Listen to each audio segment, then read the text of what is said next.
Simple question. What causes us to produce more stuff, to be able to produce at a higher level of GDP? Two answers, roughly speaking. One, increases in the amounts of these resources. Increase in the quantity of labor, the quantity of capital, the quantity of other resources. What's the other part of the story that we've sort of not really talked about? Increases in the quality of those resources. Because all labor is not the same. Okay? I'm probably a better economist than you guys are, I'm guessing. Why is that? Two things that I can think of. What? I've got years and years of experience that you don't have. And that makes me better at it. What else? Yeah, education, right? Training and education. My education is a lot more than your education. Okay? Those things improve the quality of my labor compared to your labor. And that's not a criticism, it's just a fact. Right? Okay, so increase in the quantities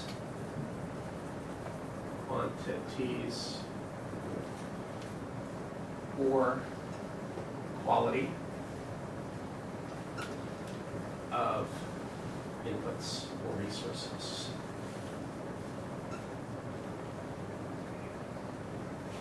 Okay, how do we increase the labor supply?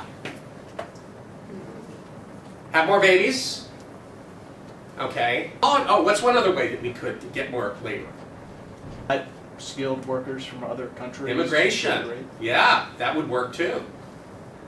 Okay. How do we improve the quality of the workers that we have? Yes? Better education. Education. Yes. How many Americans have a college degree? When I was growing up, I thought everybody did because the people that I hung around with were, you know, they were all college bound. How many Americans have college degrees? Do you know? 30%, roughly. That's shockingly low to me. But it's true. And the number, I mean, it used to be 28. Now it's maybe 30, 31. But in any case, there's room for more college, right? Okay. Okay, capital. Capital is equipment. Okay. Buildings. How do we get more capital? I asked this question the other day. You guys should remember this. Investment is how we get more capital. Okay? Things that promote investment increase our capital stock, and that's good. Again, all capital is not the same. Okay? How many of you got a computer when you came to college here? Shocking, right? No surprise there. My computer is 5 years old. You have a computer, I have a computer. They're the same, right? They do exactly the same stuff, right? No, your computer's better than mine, right? Because of improvements in technology that are embodied in the equipment that we have to work with.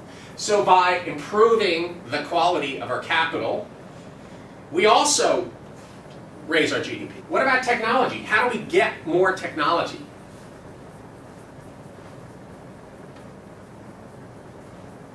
And I don't mean a better computer. That's embodied in the piece of equipment itself. How do we get better technology? Invest in research.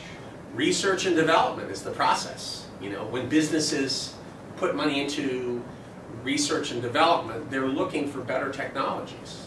Okay? Government puts money into research and development. We have the National Science Foundation that promotes a lot of research. We have national laboratories. Okay? The Lawrence Livermore Labs in California. Okay, now, suppose we're increasing the quantity and the quality of our inputs so that we're producing more GDP. How does that show up on the graph? 2010, 2011, 2012. Okay? Over time, that's economic growth. Now, on a year-to-year basis, the curve doesn't shift very far. Why not?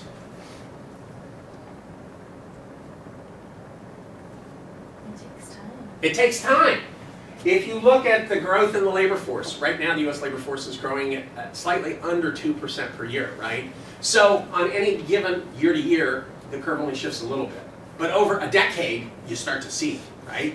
That's why, from my perspective, this model works, but it works better over the longer term in terms of understanding what's going on. Okay. So that's the supply side model. The demand side model we did earlier.